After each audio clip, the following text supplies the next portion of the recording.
تفسیر القرآن آج کا سبق سورۃ النحل آیت نمبر 57 سے 60 تک۔ اعوذ باللہ من الشیطان الرجیم، بسم اللہ الرحمن الرحیم۔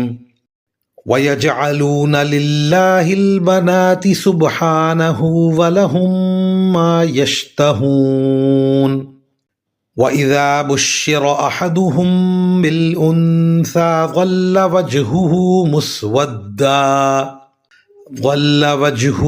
مُسْوَدًّا وَهُوَ كَظِيمٌ يَتَوَارَىٰ مِنَ الْقَوْمِ مِن سُوءِ مَا بُشِّرَ بِهِ أَيُمْسِكُهُ عَلَىٰ هُونٍ أَمْ يَدُسُّهُ فِي التُّرَابِ أَلَا سَاءَ مَا يَحْكُمُونَ لِلَّذِينَ لَا يُؤْمِنُونَ بِالْآخِرَةِ مَثَلُ السَّوْءِ وَلِلَّهِ الْمَثَلُ الْأَعْلَىٰ وَهُوَ الْعَزِيزُ الْحَكِيمُ۔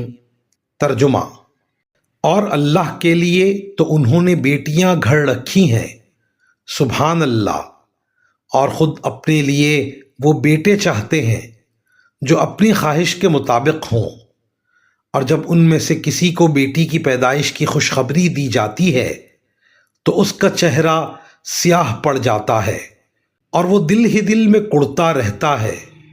اس خوشخبری کو برا سمجھ کر لوگوں سے چھپتا پھرتا ہے اور سوچتا ہے کہ ذلت برداشت کر کے اسے اپنے پاس رہنے دے یا اسے زمین میں گاڑ دے۔ دیکھو انہوں نے کتنی بری باتیں طے کر رکھی ہیں۔ بری بری باتیں تو انہی میں ہیں جو آخرت پر ایمان نہیں رکھتے، اور اعلیٰ درجے کی صفات صرف اللہ کی ہیں، اور وہ اقتدار کا بھی مالک ہے، حکمت کا بھی مالک۔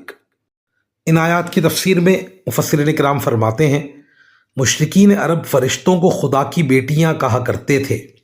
اللہ تعالیٰ فرماتے ہیں کہ اول تو اللہ تعالیٰ اولاد کی ضرورت سے پاک ہے، دوسرے یہ کہ خود اپنے لیے بیٹیوں کو پسند نہیں کرتے بلکہ بیٹوں کی ولادت کے خواہش مند رہتے ہیں، جو بذات خود بڑی گمراہی کی بات ہے، لیکن اللہ تعالیٰ کے بارے میں کہتے ہیں کہ اس کی بیٹیاں ہیں۔ وآخر دعوانا ان الحمد للہ رب العالمین۔